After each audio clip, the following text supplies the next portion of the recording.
All right, YouTube, this is K-Dob Trucking coming at you with another improvement video to Goliath.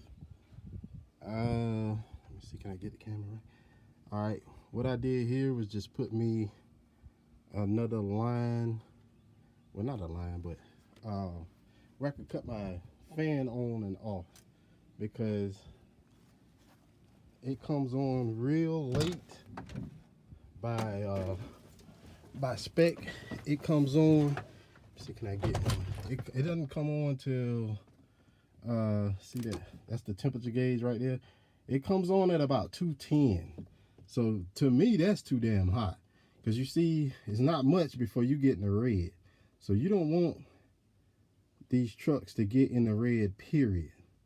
So if it ever gets up that high before the fan kicks on, shit, you be nervous as hell. But it takes it back down. It has gotten that warm before when I had a hose bust. But so anyway, what I did was put me a switch on it like this, and what you do is you run it through the dash. You run it through right here. You got to take this part here off, this little panel here off, and that gives you access to run a line from under the hood to in the cab. Run it all through behind the steering wheel, up through here. And I kept the top piece off so I can show y'all. Hope I'm not bouncing around too much. Trying to do this, it's hot in this truck, and I'm ready to go in the house, take a shower. So just to show y'all, ain't no rinky-dink job. It's grounded right here, and if you can see that red and blue line, that's coming from, and I just did a red and blue, that's coming from that your little regulator. And it's real easy to find for your fan if you need it, and it comes to this button right here. Now you don't need a fancy toggle switch to make this work. That's just what I have from car stereo stuff I had laying around. And you see it turns. I turn the key on, and when I push the button in, when it's blue, that means the fan's engaged. When I push it back out, it means it goes back to its automatic state. Sorry, let me cut that off. And by me doing it like that, it'll still stay with the like the AC on to keep that head cool and everything. And also it will let me put that cap back on. Also, it would cut on if it ever got too hot and for some reason I just push the button or forget to push the button, or the button don't work anymore or something like that. So let me just put the top back on. I can do it one hand. Put that back on. Put my stuff back together. I can't do it one hand. Yes, I can.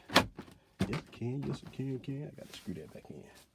But there you go, man. So it doesn't look out of place. What the hell I do to the screen? Anyway, it doesn't look out of place.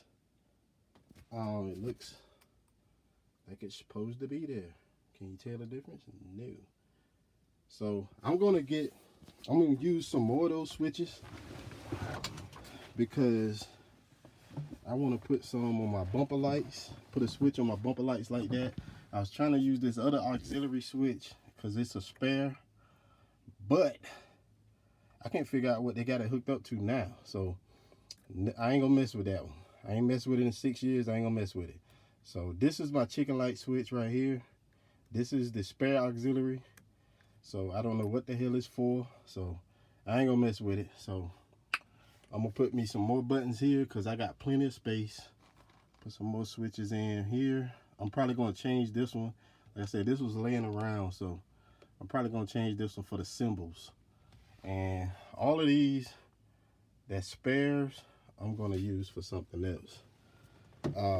Probably interior LEDs and a whole bunch of other stuff, amps and stuff that I'm putting in. Once I get a little red, so I don't like but yeah, right here, I don't know if you can see up in there, This is where you got to come through the truck at. Of course, the yellow jacket will come up now. You just go through that little, it's a little grommets in there, spare grommets in there. Real easy to do, man. Real easy to do. Didn't do a how-to video. It's enough videos on YouTube for how-to videos. So, K-Dog Trucking coming at you. Peace.